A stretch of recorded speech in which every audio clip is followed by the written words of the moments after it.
extra time. Oh, you also talked about how Ishan Kishan came in at the top and took the game away from you. So, were you a little surprised that he displayed such an aggressive manner right at the start of his international career, or was it something you were prepared for? No, it's not surprising. I've played against him and seen him play a lot, and then that's the way he plays.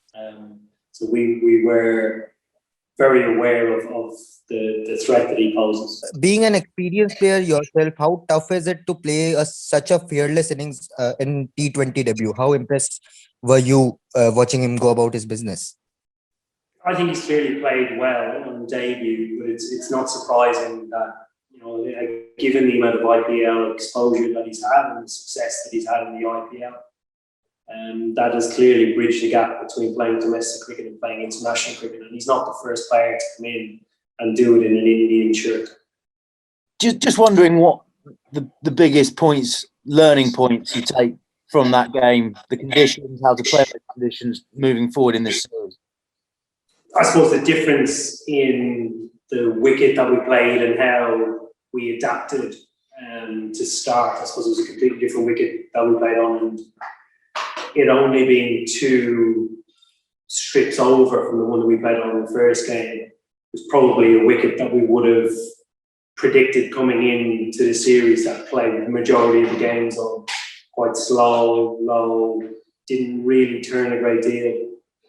But one that does expose probably our weakness a little bit. We don't play a lot on slow, low wickets, and the more that we can do that, the better. And I think when you talk about posting a total on a wicket like that, I thought we were right in the game. We did a lot of the structure of our innings really well. We established partnerships. We got to the point of where we tried to accelerate, but managed to lose wickets at different stages. And I think you have to give India some credit there. I thought they bowled particularly well, having adapted and recognised what worked well on the wicket.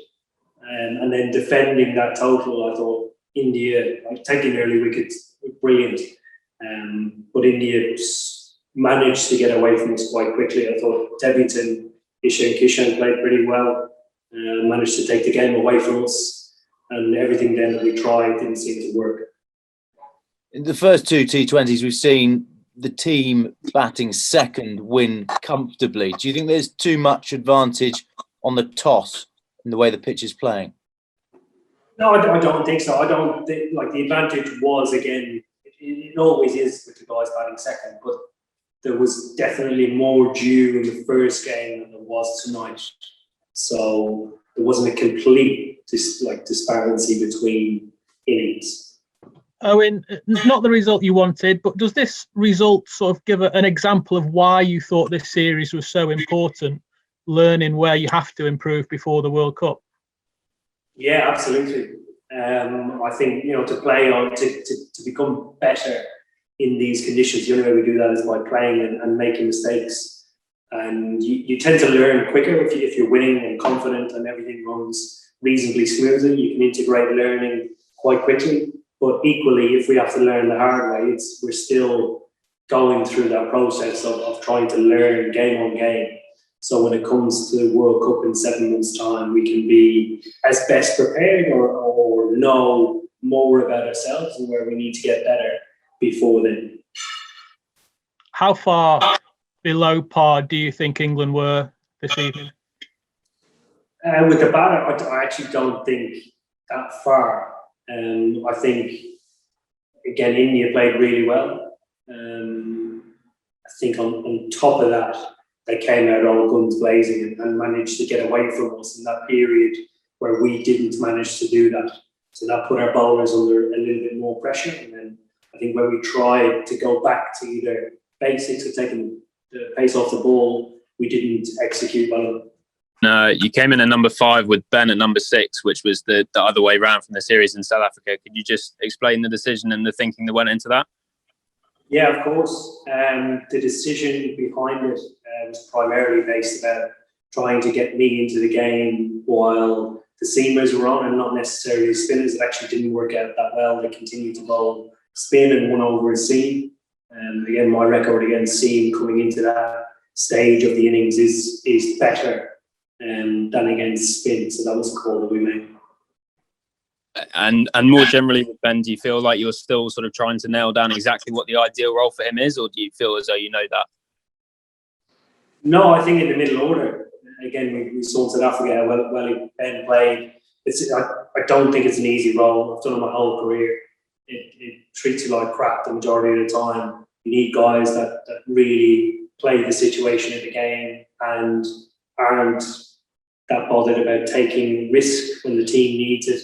So Ben is a guy who has that attitude and definitely has the skill to do it. Just wondered if we could talk about the bowling. You said there maybe didn't execute quite as well as you wanted. Just explain a little bit more about what you thought they could have done better.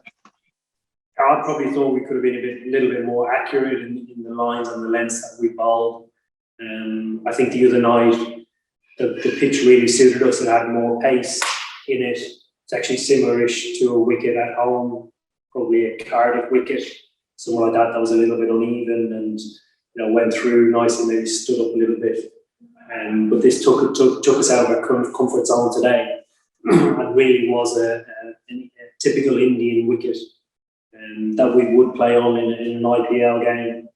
So again, your accuracy has to be on, and you're bowling to guys really on their home patch when you talk about a wicket like this. So the bowlers up against it. And just a couple of catches went down. Joss's one and Ben. I guess if they'd have been taken, potentially a different story. Yeah, it's always the case. If you have a half chance and a genuine drop, they normally do cost you. But I do think that we were below par with our standards. And sorry, just on the lights, is did Ben say anything about the lights? Has that been an issue with the catching? I don't think it was an issue with the catch. There is a challenge here with the lights of the way they are positioned around the ground. It's very similar to the Dubai Stadium, where they're at mid-range level, but I haven't spoken to them about the catch.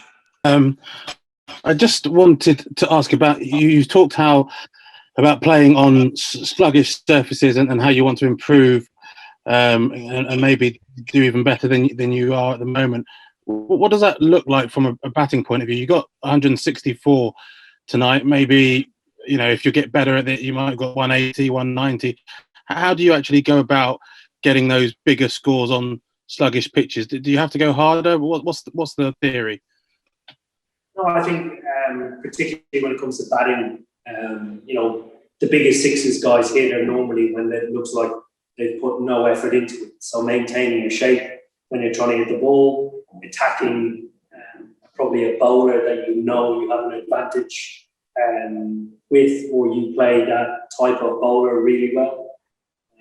So things like that, trying to improve positions that we get into, and when we do get into a position, take advantage of. We saw, for example, Jason Roy trying to take down the reverse sweep. That was a very clear and obvious option. If he gets hold of a couple of them rather than missing them, is that the kind of getting better at things like that?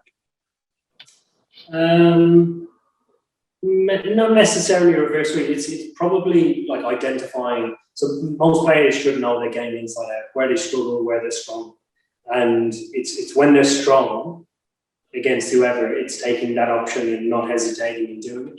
And if you get out doing it, you're taking the right option. It's if you're taking an option against the type of bowler that you're weaker against than others. Hit the subscribe option and the bell icon to get all the exclusive sports videos on Extra Time.